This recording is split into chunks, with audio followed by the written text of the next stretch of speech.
Okay, you guys, we are just about finished installing a Pioneer mini split here, and I've got the head up there coming out the wall. The indoor unit is above the door, and we routed the lines. They're just going to go inside of a conduit coming right down and in. So you see here we have our ends are flared. See, very nice flaring on there, and we put it onto the flared port on the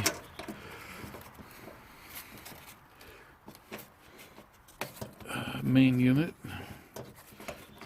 Trying to video and do the work with one hand for each task. Okay, so we are going to start the vacuuming process here in just a minute.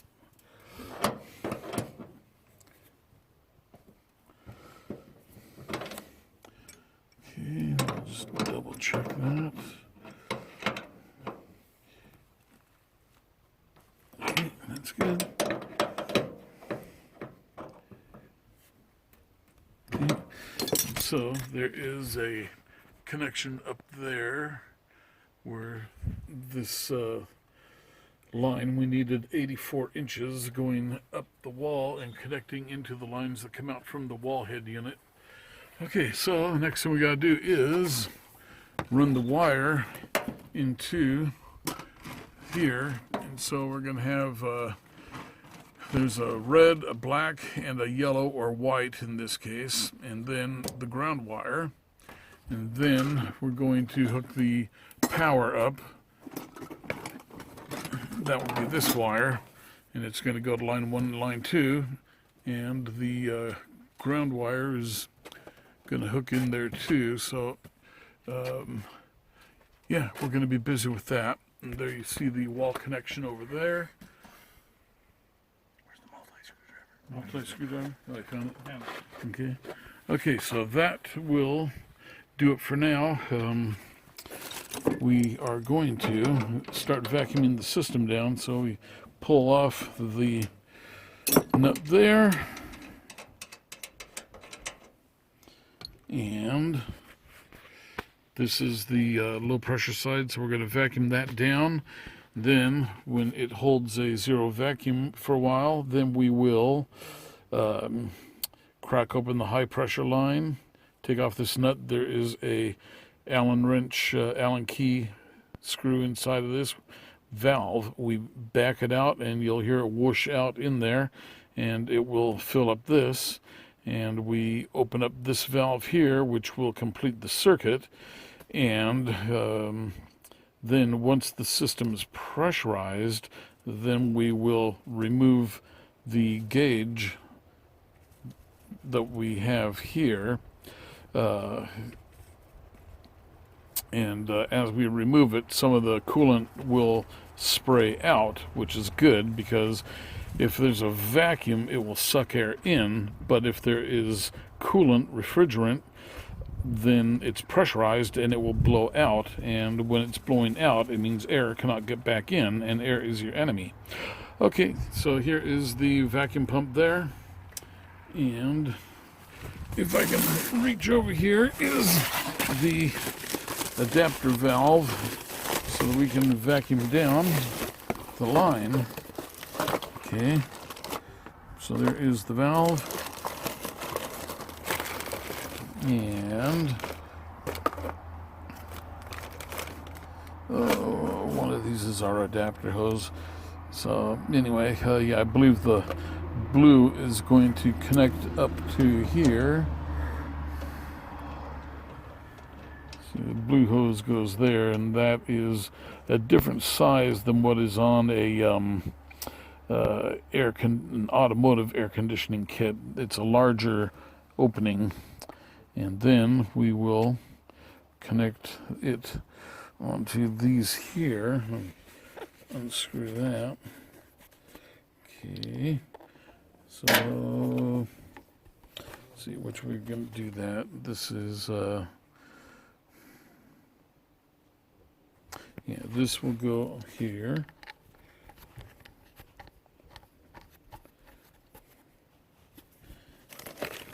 And this will go here. Okay.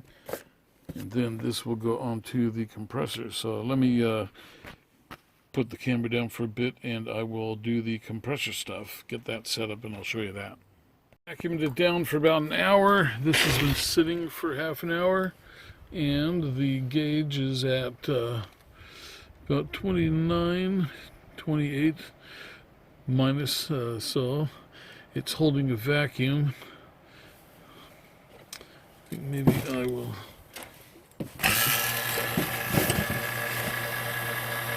Yeah, we're doing good.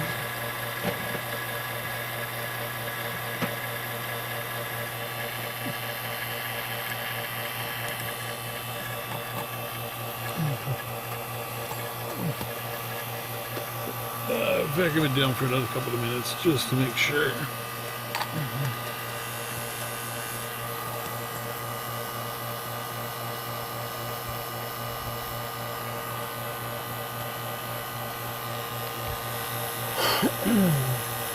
You didn't see where I had a blue thing of these Allen wrenches here too.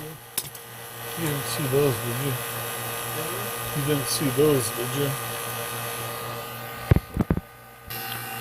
Okay, so we've been running it for a few minutes. You can see the gauge needle is down there next to the minus 30. It's been holding there for an hour. So we're going to close off the valve here.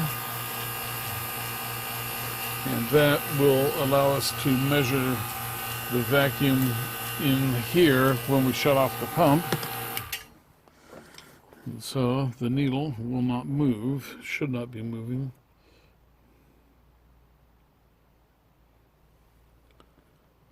Yeah, so we're good.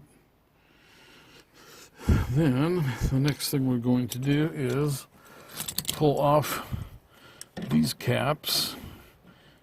And behind these caps are little Allen wrench valves that we are going to open up. Okay, so the big pipe is the low pressure side. The small pipe is the high pressure side. And we are still holding the minus 29. Okay, let's crack this open.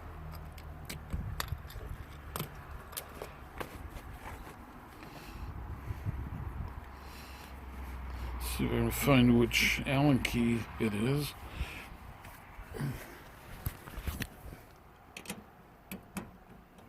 I got lucky. Okay, so let us open it up. And we should, it's going to go from a vacuum here to pressure. And there you go.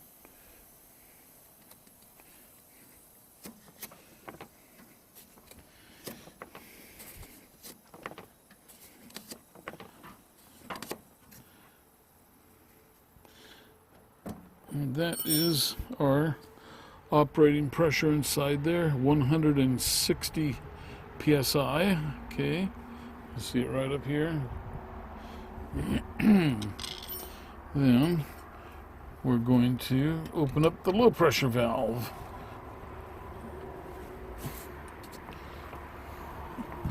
And that completes the circuit.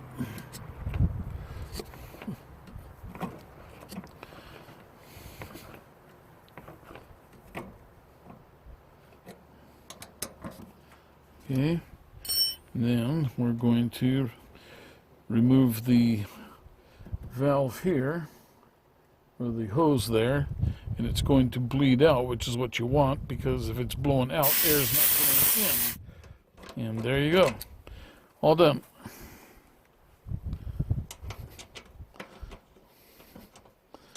So now all we have to do is wait for the unknown mechanic to come back from the hardware store with a couple of 30 amp slow blow barrel fuses that will go into the power circuit box over there. Okay. So let's get all these snugged back in.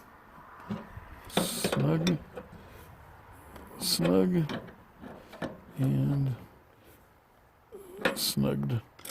Okay, so there you go. You see we have all of our connections are made inside of there.